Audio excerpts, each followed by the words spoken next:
എന്താടാ മുതലാളി, എനിക്ക് കുറച്ച് ഒറ്റയ്ക്ക് സംസാരിക്കാനുണ്ട്. നീ ഒറ്റയ്ക്ക് സംസാരിച്ചോ. ശരി, വണ്ടി എടുക്കടാ. അതല്ലാന്ന്.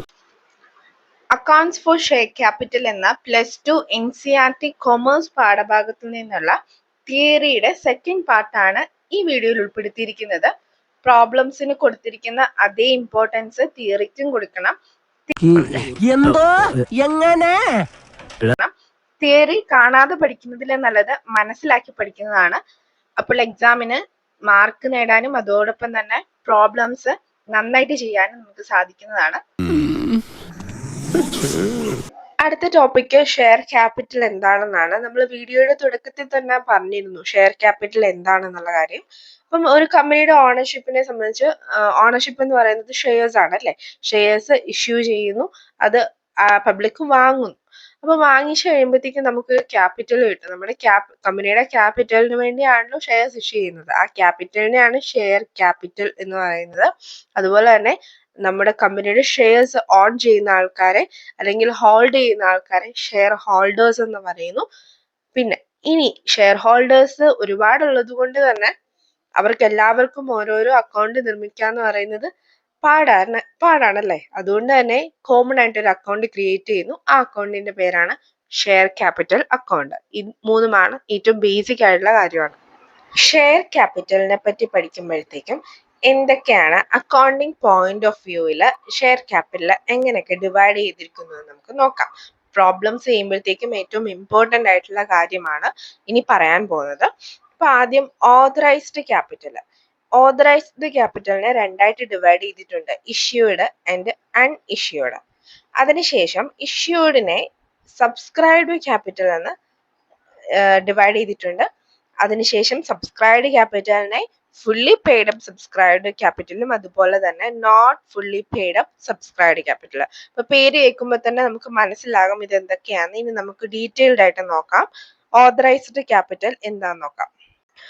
Authorised capital nominal or registered capital എന്നും അറിയപ്പെടുന്നുണ്ട്. ഓതറൈസ്ഡ് ക്യാപിറ്റൽ എന്ന് പറയുന്നത് ഒരു കമ്പനിയുടെ മെമ്മോറാണ്ടം ഓഫ് അസോസിയേഷനിൽ എത്രത്തോളമാണ് ഒരു കമ്പനിക്ക് ഓതറൈസ്ഡ് ആയിട്ടുള്ള ക്യാപിറ്റൽ എന്ന് പറഞ്ഞിട്ടുണ്ട്. അപ്പൊ അതിനെയാണ് ഓതറൈസ്ഡ് ഷെയർ ക്യാപിറ്റൽ എന്ന് പറയുന്നത്. അപ്പൊ അതിൽ കൂടുതൽ അവർക്ക് ഇഷ്യൂ ചെയ്യാനായിട്ട് സാധിക്കില്ല.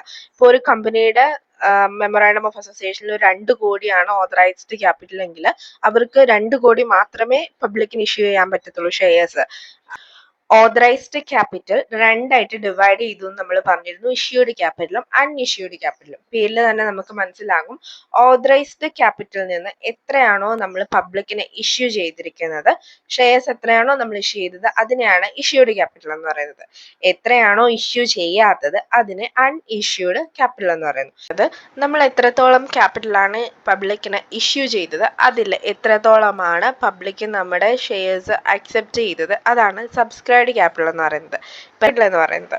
ഇനി അടുത്തത് കോൾഡ് അപ്പ് ക്യാപിറ്റൽ എന്ന് പറയുന്നത് ഈ ഷെയർസ് പബ്ലിക് അക്സെപ്റ്റ് ചെയ്തതിന് ശേഷം നമ്മൾ അവരോട് നമുക്ക് ആവശ്യപ്പെടുക.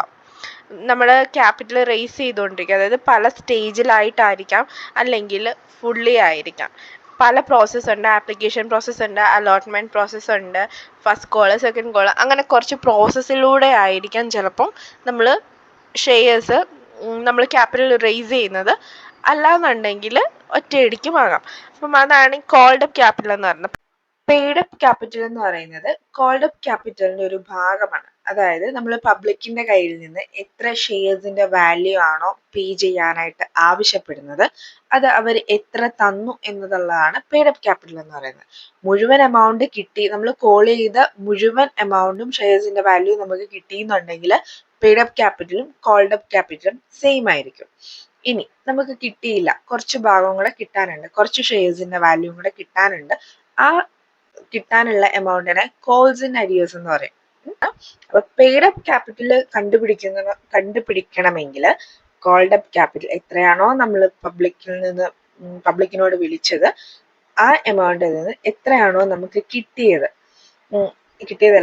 എത്രയാണോ നമുക്ക് കിട്ടാത്തത് അത് കുറച്ച് കഴിയുമ്പോഴത്തേക്കുമാണ് പെയ്ഡ് അപ്പ് ക്യാപിറ്റൽ എന്ന് പറയുന്നത്. അൺകോൾഡ് ക്യാപിറ്റൽ എന്ന് പറയുന്നത് നമ്മൾ വിളിക്കാതെ കുറച്ച് ഭാഗം മാറ്റി വെച്ചിട്ടുണ്ടാവും. ആ പോർഷൻ പറയുന്ന പേരാണ് അൺകോൾഡ് ക്യാപിറ്റൽ. ഇനി അത് എപ്പോൾ വേണമെങ്കിലും കമ്പനിക്ക് ഇഷ്ടമുള്ളപ്പോഴത്തേക്കും കോൾ ചെയ്ത് ക്യാപിറ്റൽ റേസ് ചെയ്യാൻ സാധിക്കുന്നതാണ്. ഇനി അടുത്ത റിസർവ് ക്യാപിറ്റൽ. റിസർവ് പേര് പോലെ തന്നെ ഒരു അൺകോൾഡ് ക്യാപിറ്റലിന്റെ ഒരു ഭാഗം റിസർവ് ആയിട്ട് കമ്പനി സൂക്ഷിക്കാറുണ്ട്. അതെന്തിനു വേണ്ടിയാ? കമ്പനിയുടെ വൈൻഡിങ് അപ്പ് സമയത്ത് ഉപയോഗിക്കാൻ വേണ്ടിയായിട്ടാണ് ഈ റിസർവ് ആയിട്ട് ആ എമൗണ്ട് സൂക്ഷിക്കുന്നത്. അപ്പൊ അതിന് പറയുന്ന പേരാണ് റിസർവ് ക്യാപിറ്റൽ. അപ്പൊ റിസർവ് ക്യാപിറ്റൽ യൂസ് ചെയ്യുന്നത് മെയിൻ ആയിട്ട് വൈൻഡിങ് അപ്പിന്റെ സമയത്ത് ക്രെഡിറ്റേഴ്സിന് കൊടുക്കാൻ വേണ്ടിയാണ് റിസർവ് ക്യാപിറ്റൽ യൂസ് ചെയ്യുന്നത്. ഇത്രയും കമ്പനീസ് ആക്ട് പ്രകാരം ഒരു കമ്പനിക്ക് 2 ടൈപ്പ് ഷെയർസ് പബ്ലിക്കിൽ ഇഷ്യൂ ചെയ്യാനായിട്ട് സാധിക്കും. ഒന്ന് പ്രിഫറൻസ് ഷെയർസ്, 2 ഇക്വിറ്റി ഷെയർസ്. അപ്പൊ പ്രിഫറൻസ് ഷെയർസ് എന്താന്ന് നോക്കാം. സാധാ ഷെയർ ഹോൾഡേഴ്സിനെ സംബന്ധിച്ച് പ്രിഫറൻസ് ഷെയർ ഹോൾഡേഴ്സ് ഒരു പ്രിഫറൻഷ്യൽ റൈറ്റ് അവർ ഹോൾഡ് ചെയ്യുന്നുണ്ട്. ഇപ്പൊ ഡിവിഡൻഡ് പേ ചെയ്യുന്ന കാര്യത്തിലാണെങ്കിൽ ഇക്വിറ്റി ഷെയർ ഹോൾഡേഴ്സിന് നമ്മൾ ഡിവിഡൻഡ് കൊടുക്കുന്നതിന് മുന്നേ, അതായത് കമ്പനി ഡിവിഡൻഡ് ഇക്വിറ്റി ഷെയർ ഹോൾഡേഴ്സിന് കൊടുക്കുന്നതിന് മുന്നേ ആയിട്ട് ആർക്ക് കൊടുക്കണം? പ്രിഫറൻസ് ഷെയർ ഹോൾഡേഴ്സിന് കൊടുക്കണം. ആ പേരിൽ തന്നെ അറിയാം പ്രിഫറൻസ്. അപ്പൊ പ്രിഫറൻസ് ആർക്ക് കൊടുക്കണം? പ്രിഫറൻസ് ഷെയർ ഹോൾഡേഴ്സിന് കൊടുക്കണം ഡിവിഡൻഡിന്റെ കാര്യത്തിൽ. ഇനി അതുപോലെ തന്നെ വോട്ട് ചെയ്യാനായിട്ടുള്ള റൈറ്റ് പ്രിഫറൻസ് ഷെയർ ഹോൾഡേഴ്സിന് ഇല്ല. അത് ഇക്വിറ്റി ഷെയർ ഹോൾഡേഴ്സിനാണ് അതുള്ളത്. അതുപോലെ തന്നെ പിന്നെ വൈൻഡിങ് അപ്പിന്റെ സമയമാകുമ്പോൾ കമ്പനി വൈൻഡിങ് അപ്പ് ചെയ്യുകയാണെങ്കിൽ എന്തെങ്കിലും ക്ലെയിം, അതായത് അസറ്റ്സിന് മേലിൽ എന്തെങ്കിലും ക്ലെയിം കൊടുക്കാനായിട്ടുള്ള അല്ലെങ്കിൽ ക്ലെയിം ചെയ്യാനായിട്ടുള്ള ഒരു റൈറ്റ് ആർക്കുണ്ട്? പ്രിഫറൻസ് ഷെയർസിനുണ്ട്. ഇക്വിറ്റി ഷെയർ ഹോൾഡേഴ്സ് എന്ന് പറയുന്നത് അവരൊരിക്കലും ഒരു പ്രിഫറൻഷ്യൽ റൈറ്റ് ഒന്നും ഹോൾഡ് ചെയ്യുന്നില്ല. ഡിവിഡൻഡിന്റെ കേസിൽ ഈ പ്രിഫറൻഷ്യൽ ഷെയർ ഹോൾഡേഴ്സിന് ഡിവിഡൻഡ് കൊടുത്തതിന് ശേഷം പ്രോഫിറ്റ് അവൈലബിലിറ്റി അനുസരിച്ചായിരിക്കും അവർക്ക് ഡിവിഡൻഡ് കിട്ടുന്നത്. അപ്പൊ പ്രോഫിറ്റ് കൂടുതലാണെങ്കിൽ അവർക്ക് കൂടുതൽ ഡിവിഡൻഡ് കിട്ടും. അവർക്ക് പ്രോഫിറ്റ് ആ വർഷം കമ്പനിക്ക് കുറവാണെങ്കിൽ അവർക്ക് ഡിവിഡൻഡ് കുറവായിരിക്കും. അതൊരിക്കലും ഫിക്സ്ഡ് ആയിരിക്കില്ല. ഓരോ വർഷവും അത് കൂടിയും കുറഞ്ഞും ഒക്കെ ഇരിക്കാം. പക്ഷെ പ്രിഫറൻസ് ഷെയർ ഹോൾഡേഴ്സിനെ സംബന്ധിച്ച് അവർക്ക് എല്ലാ വർഷവും ഒരു നിശ്ചിത എമൗണ്ട് ആയിരിക്കും ഡിവിഡൻഡ് ആയിട്ട് കിട്ടുക. ഒന്നെങ്കിൽ അവരുടെ എത്രത്തോളം ഷെയർസ് അവർ ഹോൾഡ് ചെയ്യുന്നുണ്ട് അതിനെയൊക്കെ ബേസ് ചെയ്തിട്ടായിരിക്കും അവർക്ക് ഡിവിഡൻഡ് നിശ്ചയിക്കുന്നത്. അപ്പം ഇക്വിറ്റി ഷെയർ ഹോൾഡേഴ്സിനെ സംബന്ധിച്ച് അവർക്ക് വോട്ടിംഗ് റൈറ്റ് ഉണ്ട്. പ്രിഫറൻസ് ഷെയർ ഹോൾഡേഴ്സിന് വോട്ടിംഗ് റൈറ്റ് ഒന്നുമില്ല.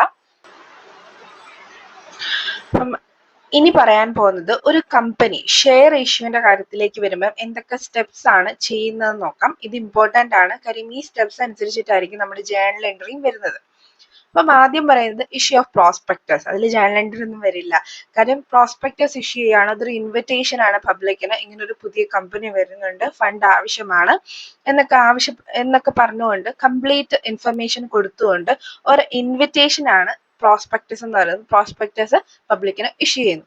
ഇനി രണ്ടാമത് റിസിപ്റ്റ് ഓഫ് ആപ്ലിക്കേഷൻ. ഇപ്പൊ നമ്മൾ പ്രോസ്പെക്ടസ് ഇഷ്യൂ ചെയ്തതിന് ശേഷം ഇൻവെസ്റ്റേഴ്സ് നമ്മുടെ ഷെയർസ് സബ്സ്ക്രൈബ് ചെയ്തു. അപ്പം അതായത് കമ്പനിക്ക് ക്യാപിറ്റൽ ഫണ്ട് തരാനുള്ള സമ്മതമാണ് ഈ ആപ്ലിക്കേഷൻ എന്ന് പറയുന്നത്. അപ്പം പബ്ലിക് ആണത് കമ്പനിക്ക് തരുന്നത് പ്രോസ്പെക്ടസ് അക്സെപ്റ്റ് ചെയ്തതിന് ശേഷം. അപ്പം അതാണ് റിസിപ്റ്റ് ഓഫ് ആപ്ലിക്കേഷൻ എന്ന് പറയുന്നത്.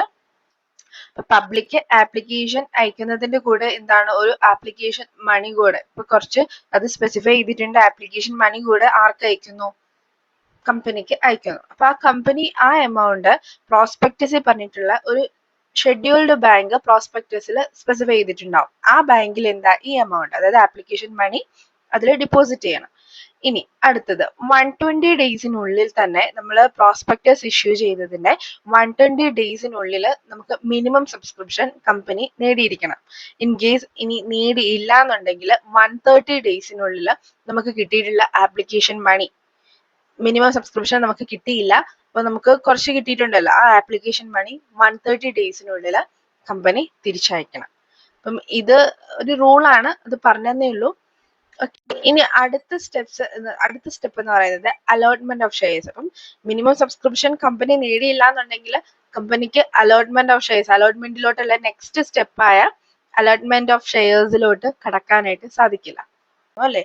ആപ്ലിക്കേഷൻ മണിയൊക്കെ റിസീവ് ചെയ്ത് നമ്മൾ മിനിമം സബ്സ്ക്രിപ്ഷൻ ഒക്കെ കമ്പനി അറ്റൈൻ ചെയ്തതിന് ശേഷം ഈ ആരുടെയൊക്കെയാണോ ആപ്ലിക്കേഷൻ നമ്മൾ അക്സെപ്റ്റ് ചെയ്തത്, കമ്പനി അക്സെപ്റ്റ് ചെയ്തത്, അവർക്ക് എന്താ ഒരു ലെറ്റർ ഓഫ് അലോട്ട്മെന്റ് അയക്കുന്നു. ഇനി ആപ്ലിക്കേഷൻ നമുക്ക് ചിലപ്പോൾ ചിലതൊക്കെ റിജക്റ്റ് ചെയ്യേണ്ടി വരും. ഇപ്പൊ ഓവർ സബ്സ്ക്രിപ്ഷന്റെ കേസിലൊക്കെ നമുക്ക് ചിലപ്പം ഓതറൈസ്ഡ് ആയിട്ടുള്ളതിലും കൂടുതൽ വരുവാണെങ്കിൽ അത് നമുക്ക് റിജക്റ്റ് ചെയ്യേണ്ടി വരും. അപ്പൊ അങ്ങനെയുള്ള കേസിൽ എന്താ ലെറ്റർ ഓഫ് റിഗ്രറ്റ് ആർക്ക് അയക്കുന്നു? ആ ആപ്ലിക്കേഷൻ അയച്ചവർക്ക് ലെറ്റർ ഓഫ് റിഗ്രറ്റ് അയച്ചു കൊടുക്കുന്നു. അപ്പൊ ആ ഒരു സ്റ്റെപ്പാണ് അലോട്ട്മെന്റ് ഓഫ് ഷെയർസ്